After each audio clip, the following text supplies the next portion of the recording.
All right, everyone. Thank you for joining us for today's session. I hope everyone had a nice little break, was able to stretch their legs a little bit. Today, we are coming back at you here with another riveting session. We're joined today by Matt Howard, who is the Vice President of the Water Council. And it's there that he oversees the sustainability and stewardship activities, does a lot of really interesting work that he's going to share with us today. And as you go, again, I'm sure you've heard this a few times by now, just if you have any questions, make sure you put them in that Q&A tab at the top right of your screen. That's the one that I'm going to be monitoring for questions. So if you do have questions, make sure you put them in there. And thank you very much. And Matt, I'm going to pass it over to you now. Excellent. Thanks, Emily. And good morning, everyone who has joined us for this session. Again, my name is Matt Howard. I'm actually kind of coming at you wearing a couple of hats today. As Emily mentioned, one of my hats is as Vice President of Stewardship at the Water Council. And really it's through that role that we engage in a partnership program with another international nonprofit that's based in Europe called the Alliance for Water Stewardship. And so my second hat, if you will, is through that partnership between the Water Council and the Alliance. I also serve as the Alliance's director for their activities in North America, so Canada, the US, and Mexico. So, and that's really going to be my focus today, is on the work that we do with the Alliance for Water Stewardship. And, you know, looking at the title and how we titled this session, you know, really at the end of the day, the work of the Alliance is really about building momentum for collective action in terms of water stewardship. And of course, a key component of that and a key participant of that is the private sector.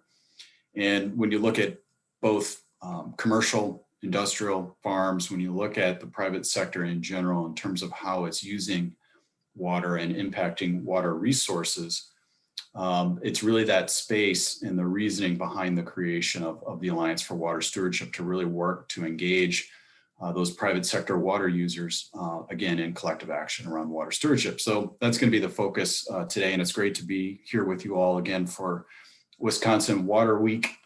If you're, of course, joining us today from Wisconsin, you're looking at probably various forms of water out your window right now, from melting snow to rain to snow to to wet grass, depending on where you're at. So we're certainly in a water abundant region, but that doesn't mean that we should take our water resources for granted. And I'm going to talk about some of that in a minute. So I'm just going to jump in here. And my goal today is really to spend just about half, maybe a little bit more than half the allotted time running through my presentation. And then, of course, opening it up for conversations that you can submit through the Q&A. And that'll be moderated by Emily when I finish. So let's jump in. Let's talk about water risk in the United States. And again, I'm going to take a little bit more expansive view than just Wisconsin today. I'll be focusing in general on North America and the US, and I can bring some examples of some specific work that we've done to Wisconsin as I progress through this presentation. But again, I'm going to get a baseline out there just in terms of water risk across the United States. I know a lot of times when we think about water risk in the US, our minds tend to gravitate towards the Western United States, Southwestern United States, areas of water scarcity. And as you can see here on these two graphs, or I'm sorry, on these two pictures looking at water risk, on our left-hand side, we've got baseline water risk. And again, this is from a tool called the Aqueduct Water Risk Atlas. If you're not familiar with this tool, just make a quick note. It's a free online tool. And basically it's built on a GIS type platform, and you can scroll down, it's interactive. You can scroll down to your region, to where you're located, and get a color-coded map of water risk. And you can filter that map based on quantity, based on quality, regulatory and reputational risk. So it's a really powerful tool, at least to give you a high level sense of the type of water risks which could be impactful where you're located. And so what I got here is just a snapshot. This is the overall water related risk in the United States in these two maps here. And the ranking is, so the lighter the color, the less the risk. As you get up into burnt orange and dark red, higher level of risk and stress. So looking at the baseline again here, just eyeballing that, it's about 3/4 of the United States is somewhere between medium and high levels of water-related risk. And again, looking at the West, looking at the Southwest, down into Mexico, central Mexico, even portions of Canada, some really high levels of risk in some areas that may not necessarily be who we might consider, or regions we might not consider the usual suspects in terms of water-related problems. And I think that's really one of the points I want to drive home today, again, especially for many of you that are based in Wisconsin. There is a sort of a misperception out there, maybe not in our circles in terms of people who are dealing in water-related issues, but because we are in the Great Lakes, because we do get, plenty of rain and snowfall throughout the year, there's sort of a misperception that because we have abundant access to water, that we really don't have water risks that we need to address. And of course, that's not really the case. And I know we've heard of many situations this past week, during the previous sessions of just about different issues right now that are plaguing communities across our state and Wisconsin. So there's your baseline on the left-hand side. On the right-hand side, it's a future projection of water stress from the same tool. And again, you can just see how it really, unfortunately, increases. And looking, kind of scrolling in, I can't really scroll in here, but if you just sort of direct your eyes, to the Great Lakes and certainly all the areas surrounding Lake Michigan, from the state of Michigan over into Wisconsin, you can really see that baseline, at least, the future projected water stress really increase. So we can't assume that we can just sort of deal with some of these issues for the next couple of years and we're done. There's just going to be increasing amounts of water stress in the Great Lakes and across the United States and North America. So this is really about, motivating us, no matter where we're at, on action on water stewardship in particular. So again, you can take a look here, just kind of getting into a little bit more detail, a little bit easier to see in terms of water risk in the U.S. And again, when I give this presentation outside of Wisconsin and other parts of North America, people are always surprised to see the amount of high risk associated with the southern portion of the Great Lakes. Now, some of these issues are becoming more well known, everything from the algal blooms on Lake Erie over to our issues here, groundwater issues west into the Mississippi River Basin from the Great Lakes Basin. Obviously, we've heard a lot about, forever chemicals and sort of the issues now plaguing communities as a result of that. In fact, there's just an article in the Milwaukee Journal Sentinel today about a community just outside La Crosse that's dealing with forever chemicals right now on their private wells. So again, there's water stress pretty much everywhere that we look. And when it comes to the private sector, I'm kind of getting back to the point here in terms of this presentation, most companies, supply chains, if you will, are multi-state. They stretch across multiple states, they stretch across multiple countries, and many are even global. And so if you're looking at, Wisconsin, obviously known for food and beverage, among other things, if you look at, some of the food and beverage companies that are headquartered here or have operations here, they're part of a supply chain that essentially stretches across the US. And most of the agriculturally intensive regions in the United States are stressed to the max in terms of water resources. One that I'll point out here in this map, because it's easy to see, is right in the middle of the US, the Ogallala Aquifer. Say that 10 times fast. But that aquifer is really dealing with issues of replenishment, certainly in the northern portion of that aquifer. And of course, that's a heavily agriculturally intensive region and water intensive region and dealing with lots of issues there.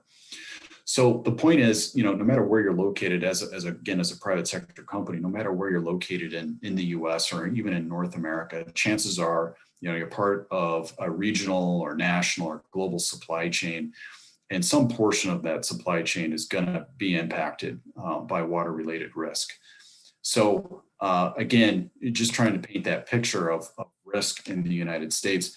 This is a fairly obvious picture of water-related risk.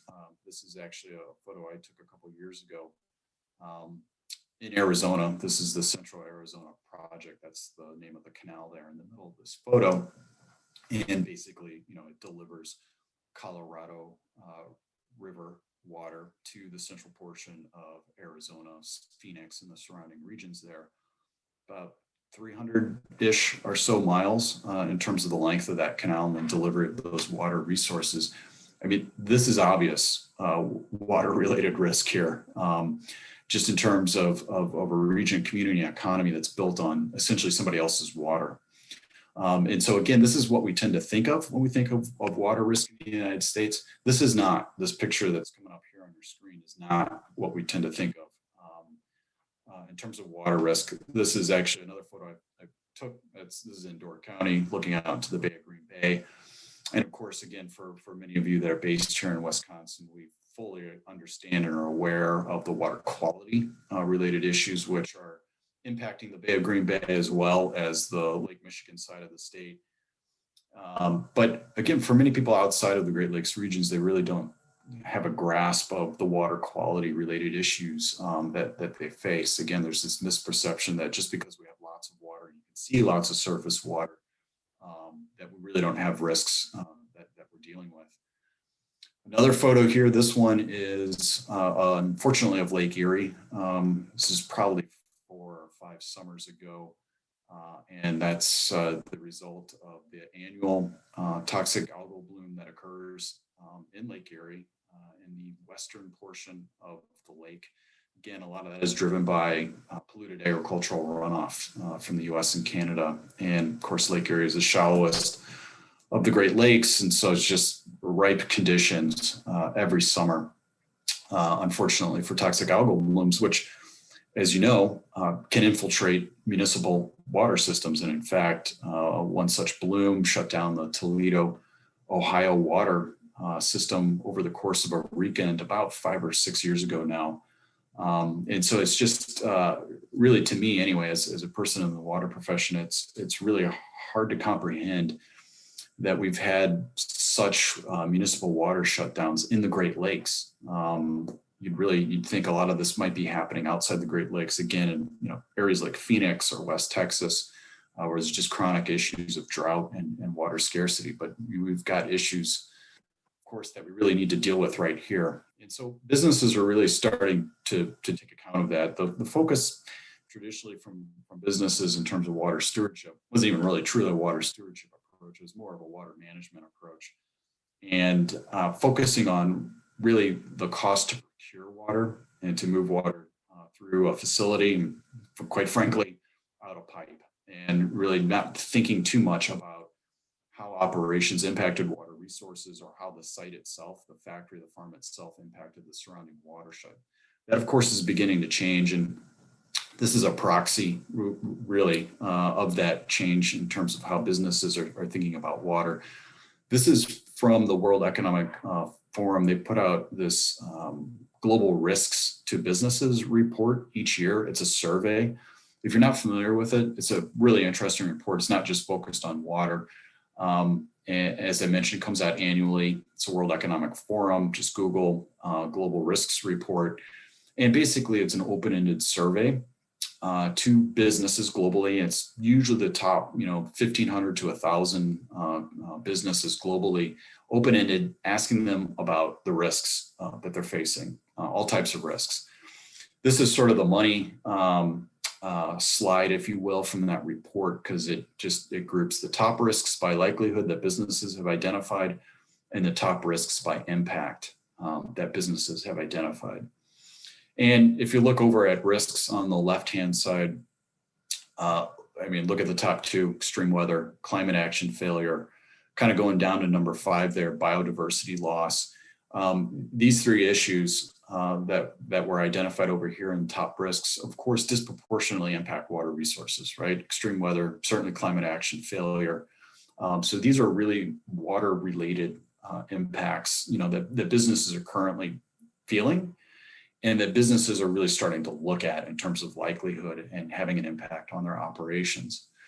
If you look over the right-hand side, the top risks by impact, so they've already started to feel some of these impacts, if you will, in the preceding year. Of course, infectious disease and COVID and the pandemic made it to the top of the list this year, but look at number 2, climate action failure, look at 4, 5, 6 in terms of the top risks.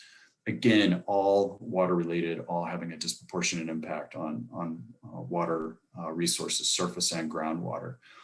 So from a global perspective, businesses are really starting to pay more attention to how their operations, how their supply chains are impacted by water related risks, but just as importantly, if not more importantly, how their operations are impacting those water resources that they're so reliant upon. And so it's this idea that we are in fact living in a water stressed world.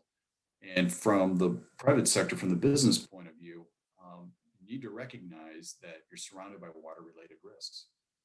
Again, looking at the risk maps from the United States, it really doesn't matter where you're at in the US, there is some level of water related risk that you're facing. And again, your supply chain is probably interstate, if not across the continent, possibly global. You're going to have suppliers, customers, et cetera, that are feeling some water related pain, if you will. And so we need to recognize that we are in fact surrounded by water related risks. Hey, Matt, can I interrupt you for a second? Sure. I just wanted to let you know, I'm not sure if it's the mic on your earbuds that is cutting in and out, but your sound is cutting in and out here. It might be like kind of brushing against your collar. So let me do this. All right, why don't you give me a test 1, 2, 3 so that I can hear you, Emily? Test 1, 2, 3. Yep, sounds good. How do I sound? You sound great. Okay, great, thanks. Okay. So I'll just kind of start back at the top of this slide here. So we do need to recognize, and businesses really do need to recognize that they live in a water stressed world. And again, it doesn't necessarily matter where you're located in the US or even in Wisconsin, depending on where your suppliers are, where your customers are, chances are you're going to be facing some level of water related risk. And so really the next step and perhaps the most important step beyond that recognition that there is water risk that you're facing is to begin identifying the types of risks that you in fact may be facing as a business.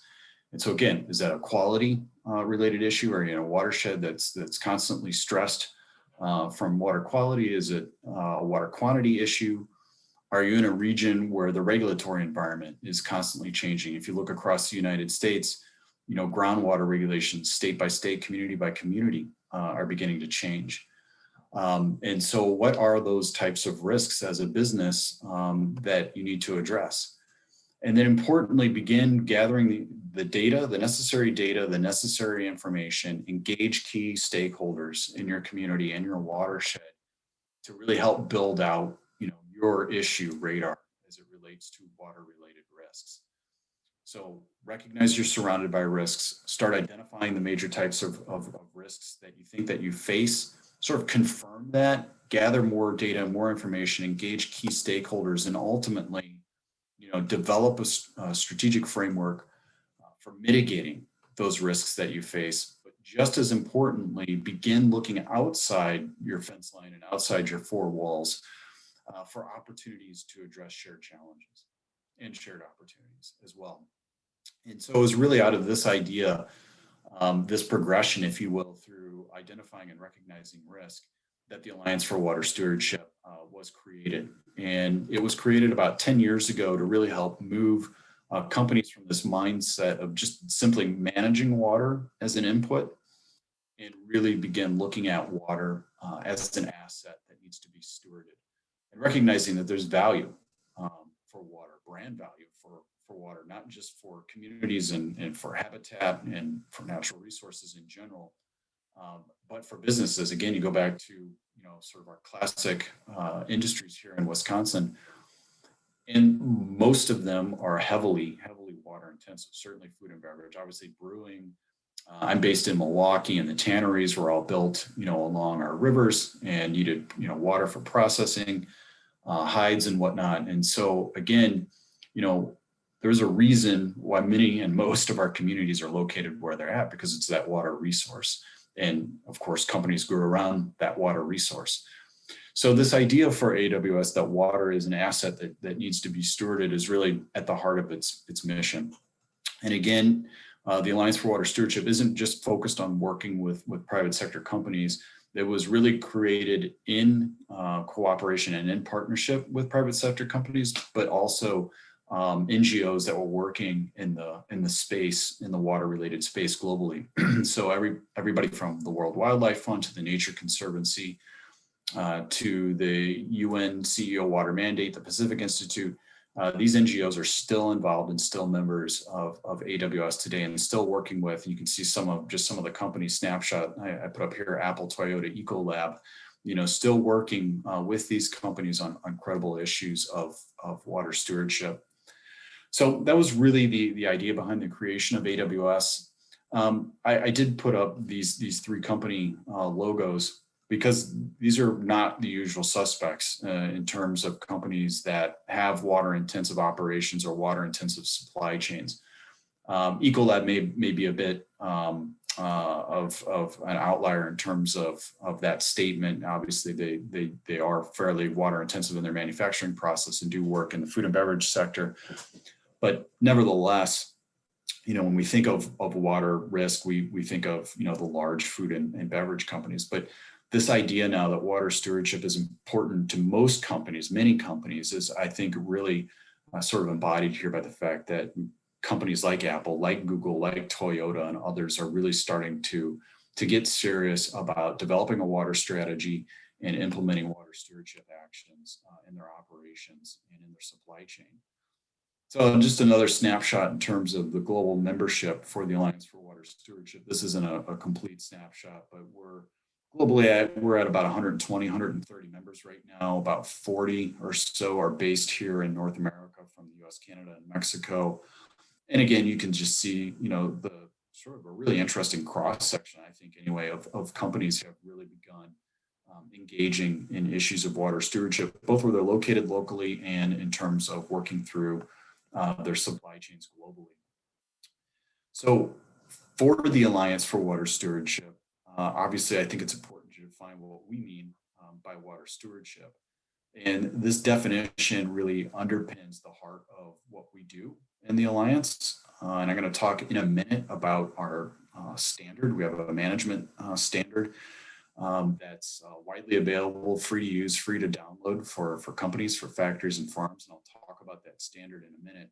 But it's really built on this definition of water stewardship. And of course, you all can read the definition here on your screen. So I'm just going to point out, kind of the three pertinent aspects for water stewardship in terms of this definition: the sustainable use of water. You achieve that through a stakeholder inclusive process. And you really link actions at your site, at your factory, at your farm, to conditions and actions in the watershed. So really to ensure that as the private sector engages in water stewardship, that it's doing the right things, the things that are most meaningful for that watershed, where they're located, and that they may be having an impact on. And just a little nod for Wisconsin Water Week. This photo here is my favorite fly fishing trout stream somewhere in central Wisconsin. I can't tell you where it is, but that's a photo from a beautiful June day of fly fishing. And so I know many of us, bring sort of our personal experiences to water, to what we do professionally. And it's always good just to kind of have those reminders as we go through our day and we engage with others on water stewardship and water issues. So that's the definition of water stewardship. That's really the concept that underlies our standard with the Alliance for Water Stewardship. For those of you that may not be familiar with the world of standards, some that you may have heard and may be familiar with are things like USDA organic, LEED standards for buildings in terms of energy efficiency and things of that nature. So it's a standard sort of in that vein. It's a little bit different than LEED, for instance. It's really a standard to help a company put in place a process and a management system to ensure that they're being good water stewards, that they're improving their water stewardship performance year over year. So for those of you that are familiar with standards, the world of standards, The AWS standard is built on what we call plan, do, check, act approach to continuous improvement. And it's an ISO-like approach in terms of how the standard was designed. And in fact, we worked close with ISO in developing and designing the standard. So if you've got a familiarity with ISO, you should feel and have some familiarity with this process I'm about to describe with the AWS standard.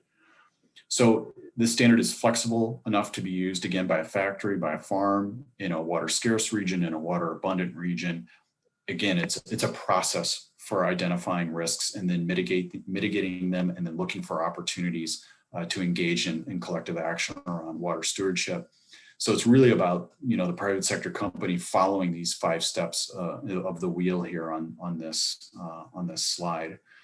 And as each factory and farm implement this standard and go through these 5 steps, at the end of the day, as their water-related performance improves, they'll have a positive impact on what we call at AWS the 5 outcomes of good water stewardship, which are those 5 icons that are on the side of the slide right here. Good water governance. That means having the site even participate in local water governance issues. Sustainable water balance, good water quality, ensuring the healthy status of what AWS calls important water-related areas. And then, of course, WASH, ensuring that there's access to safe water sanitation and hygiene for all workers on site, as well as ensuring that factory is contributing to positive WASH outcomes in the watershed. So kind of looking back at the standard itself, and to date, we're somewhere at around 110 sites, factories, farms that have been certified to the standard. We're at roughly, I think, 32 right now in the US, Canada, and North America. We've got hundreds kind of in the pipeline coming up this year. AWS, as I mentioned, as an idea, has been around for 10 years, but as an organization that owns a standard, it's really only been around for 4 years. And so we're really starting to see exponential growth in the use of this standard. And so I mentioned sites can get certified to this. So like ISO, like LEED, you can have a third-party auditor come on site and give you the stamp of approval, if you will, that your factory, that your farm, your commercial office building is certified to this standard. And in fact, Wisconsin holds a number of global firsts for AWS certified sites. We have the first brewery that was certified to the standard globally. That's the Molson Coors Brewery in Milwaukee. The first commercial office building in the world certified to the standard. And it happens to be the building where I'm located, the Global Water Center in Milwaukee, Wisconsin. We've also certified the first farm in North America, which is Dairy Miltram Farms in Marathon County, was certified probably just over a year ago. And we just recently announced the certification of 2 SMEs globally. So the first small manufacturers, small enterprises to get certified to the standard globally, Engel Tool and Forge and Elementis, both really small manufacturers located in Milwaukee's Inner Harbor. So we've really been leading the way through use of the standard in Wisconsin. And again, a lot of the sites that have been certified to this have been more industrial, larger in scale. So, think, Procter & Gamble site, a General Mills site, just a much larger sort of industrial food and beverage facility. We've had our first pharmaceutical site certified to this. Apple is about to announce one of their first sites in the US being certified to the standard. So we've got a kind of a range of different sites. But looking back at the standard itself, you can see this 5-step process, helping the site go through understanding how they're using water, how they're impacting water resources, at the same time engaging key stakeholders. So again, reaching out to those water-related stakeholders where they're operated, so that they can have a better understanding of what the issues are that could be impacting their operations, but also having a better understanding of how the community perceives how that factory or how that farm is using water. And based on that information in step 2, really putting together a water stewardship plan with quantifiable goals and targets to lead to the improvement of the water-related performance of that site. So, looking at, for instance, the Miller Coors brewery in Milwaukee, one of the things that they looked at when they implemented the standard and got certified to it was impact of that campus in terms of stormwater runoff. So they're right on the bluff of the Menominee River. Of course, that flows into Lake Michigan. Polluted stormwater runoff, in our region is a major issue. And so they were looking at and have developed goals to reduce the amount of impervious surface area year over year. So again, ensuring what you're doing with your own operations aligns with conditions in the watershed. Step 3 is simply implement that plan. Step 4 is evaluate it.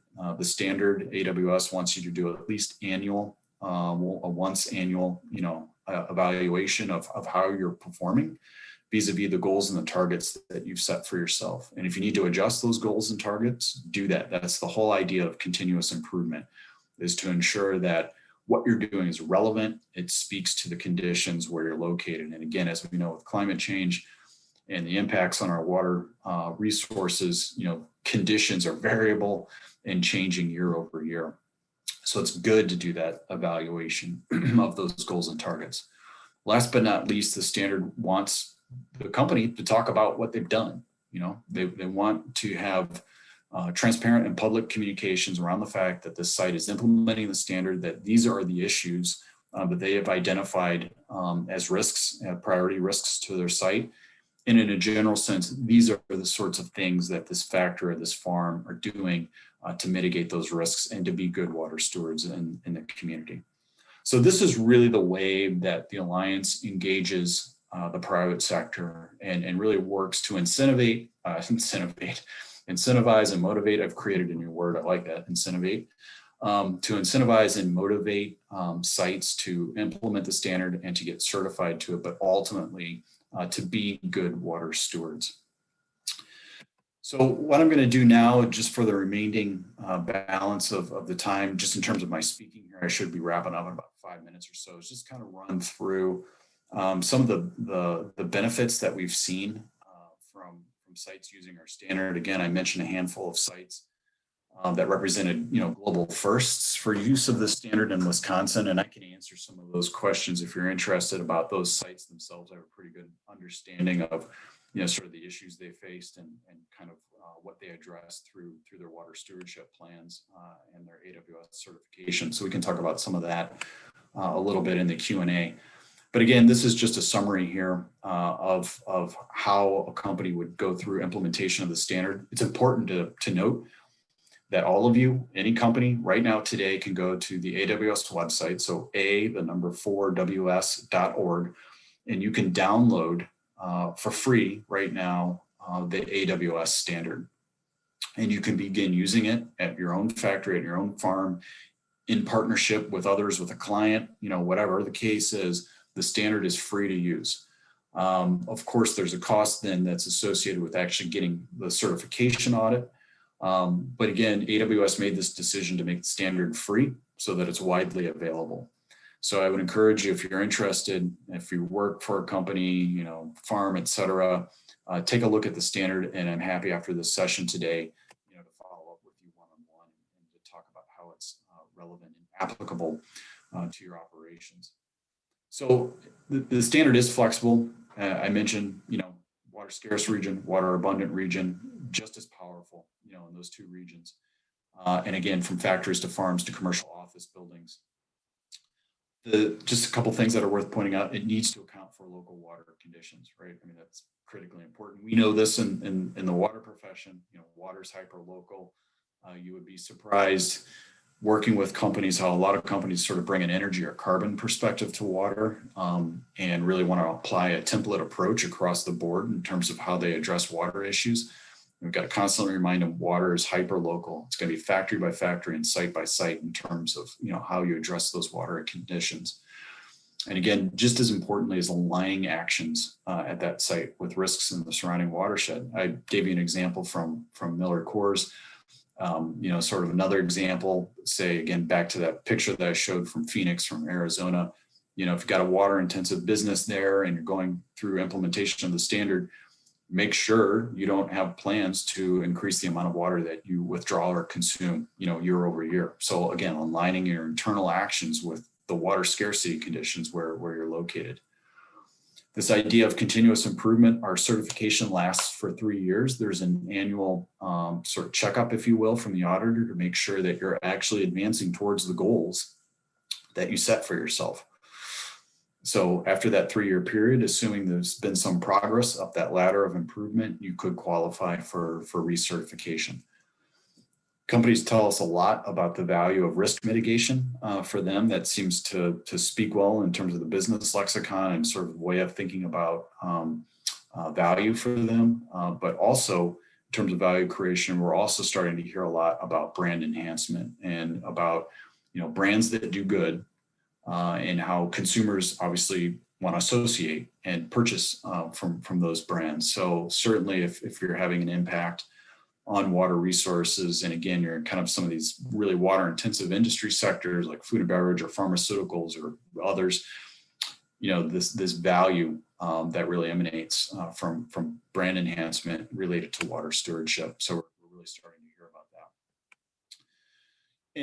And again, of course, kind of hitting back on this risk mitigation portion of the standard, whatever the issue is, quantity, quality, source water health, community perceptions, that emanates and rolls up into physical risk, reputational risk, regulatory risk, and ultimately financial risk.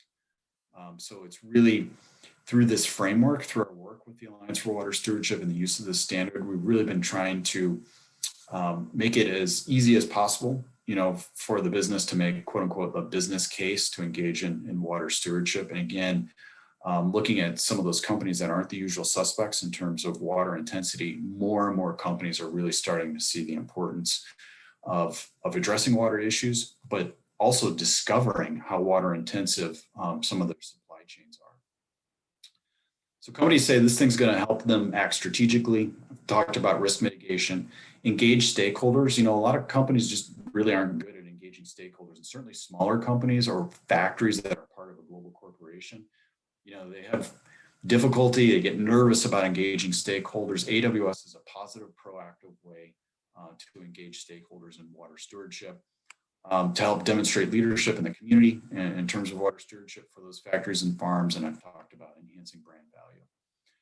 So I'm going to wrap up here with a couple more slides and the benefit for companies for participating. Of course, I could spend just an equal amount of time talking about the benefits to the watershed, right, and the benefits to nonprofits and public sector for working with and engaging through the Alliance for Water Stewardship. Again, our focus today is on the private sector, but I can answer some of those questions in terms of those other sectors. So site level benefits, obviously there's an increased efficiency of water use, optimization of water use, more sustainable water use inside the four walls of the facility or inside the fence line. Talked about mitigating risks. I mean, you all know we all care about water. That's why we're participating in Wisconsin Water Week. Most people care about water resources, right? And so this is really a great way to engage your staff to build capacity and knowledge about, why that water body is so important to the community, and really as a means to motivate employee engagement and to really get involved in water stewardship projects inside and outside the company. Strengthening stakeholder relationships, and this is important, protecting the social license to operate and grow.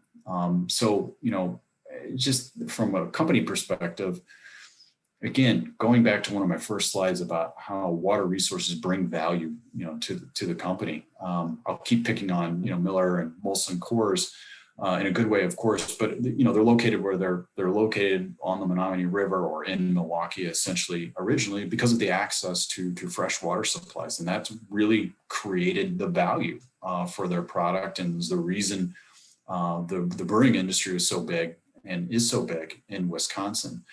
And so when you think about that license to operate, and if you really have an industry or a business that's really dependent on water resources or can have an impact on water resources, surely you want to be seen as a good water steward. So this gets to the idea of protecting that social license to operate and grow. So the community has faith and understanding about how you operate and where water sits in terms of a business priority for you. And AWS can certainly help you communicate that and ensure that what you're doing is credible and transparent on water stewardship. Of course, there are benefits beyond the site, beyond the factory, beyond the farm. There are benefits in the watershed. So we want to ensure, that at least the sites that are being certified to our standard aren't contributing negatively to outcomes in the watershed, if not having a positive impact in terms of water quality and availability. Being good partners in terms of protecting socially and culturally important water-related areas, things that are important to the community, just important to the region, et cetera. We really want to encourage companies to engage in collaboration and collective action outside their fence line. We want them to focus internally, of course, first, get your internal ducks in a row. After you become comfortable with the AWS process and water stewardship, then there are incentives built into the standard to get companies to start looking for opportunities to engage in collective action around water stewardship in the future. And so that's really important to us in the Alliance in the long run. Just in terms of corporate level benefits, so if we've got a corporation that's got multiple factories spread across the US, engaging with the Alliance for Water Stewardship is really going to help them understand water risk in their portfolio of sites. Going all the way back, to those first couple slides I showed of water risk in the United States, chances are you've got multiple sites in your corporate portfolio of sites, you're going to have some issues around water that you're going to need to address at some of those sites. The standard helps you develop a common approach, something that's been proven and tested in the real world. We offer our certification process is truly third party. It's not AWS doing the certification. It's third party auditors coming on site to do that certification. It's also going to help companies tell their story in disclosures like CDP, in their CSR, ESG related reports, their sustainability reports. Again, obviously, this is going to result, I think, in some good news and good stories, for corporations to tell in terms of what they're doing about water stewardship. And again, you can just see some of the companies that we've been working with that are all members of AWS and continue to really take a water stewardship approach in terms of how they operate. So I'm going to wrap it up there, save the rest of our time for questions. And I guess turn it back over to you, Emily, to relay questions to me. But thank you all for your time. Yeah, thanks, Matt. That was a really interesting program. I think it has the potential to do a lot of good work here, and I'm sure it already has done and got a lot of good work. We do have a few questions here today. The first one, we were wondering if there is a list that is located somewhere that has all of the Wisconsin companies that have completed the AWS standard. Yes, there is a list, and it's there on the global list. So if you go to the website I mentioned earlier, a4ws.org, and you can see my email at the bottom of this screen where the website is a4ws.org, and then click on certification and then list of certified sites. You can see all the sites globally that have been certified to the standard, including the Wisconsin sites. And I think one of the things that's really cool about the AWS standard is when sites get certified, they also have to publish, and this is directly linked on the site I've just sent you to.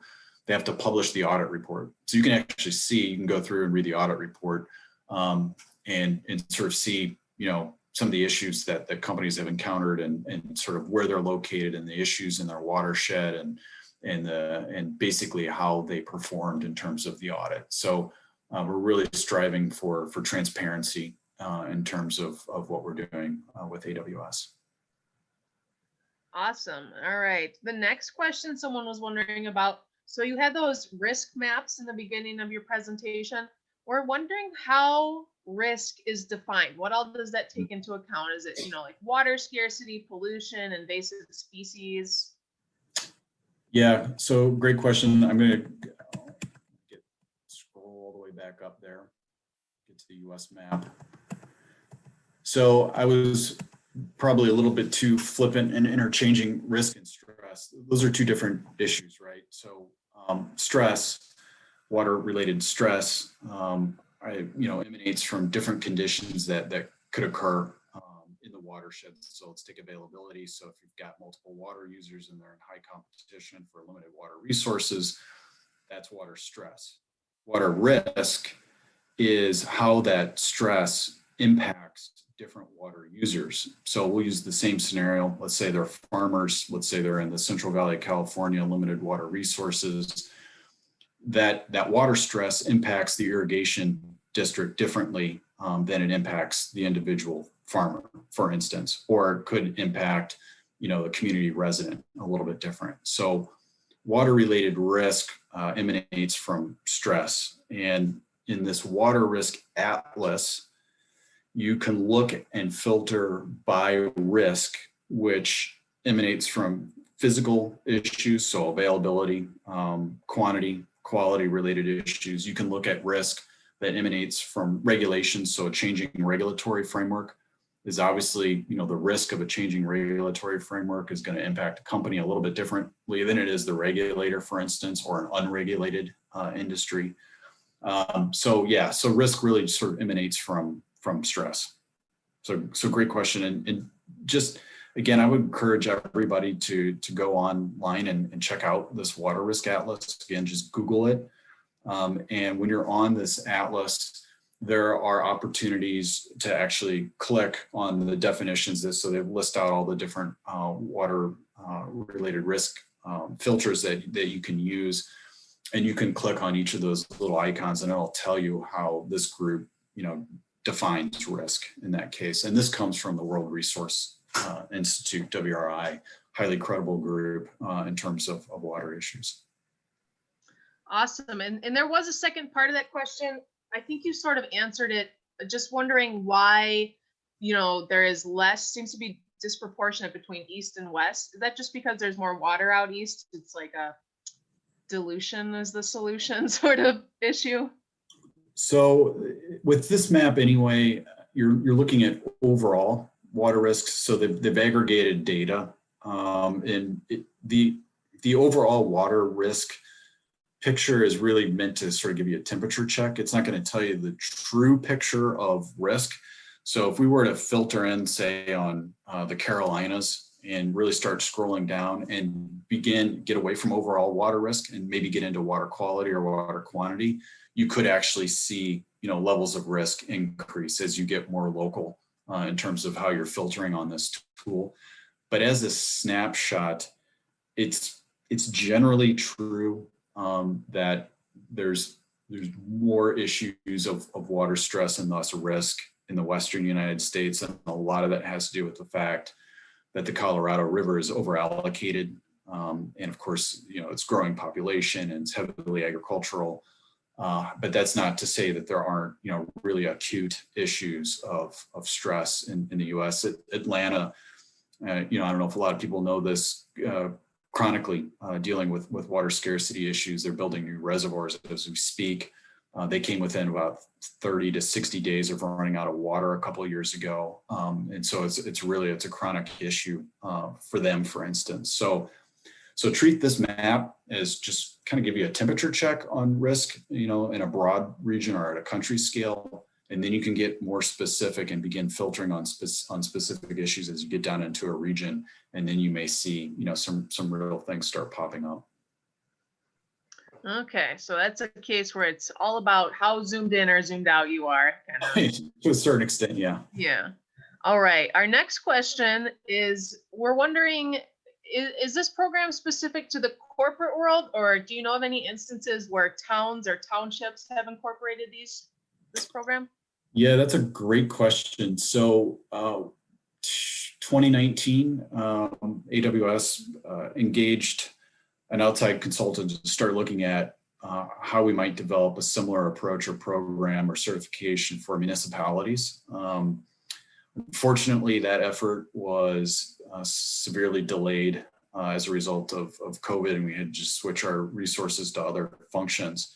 That being said, we do have utilities that are, using the standard. We do have at least one or two utilities globally that have been certified to the standard. I know there's an irrigation district in Australia that has gained AWS certification. The Milwaukee Metropolitan Sewage District, here where I'm at, is implementing the standard, and I think they should be on track for certification by the end of this year. So, municipal entities, organizations like utilities can gain certification. Universities, we've done a lot of work with UW Milwaukee and the School of Freshwater Sciences. They've been kind of working their way through the standard. They've even got curriculum that we worked with them to develop around use of the standard.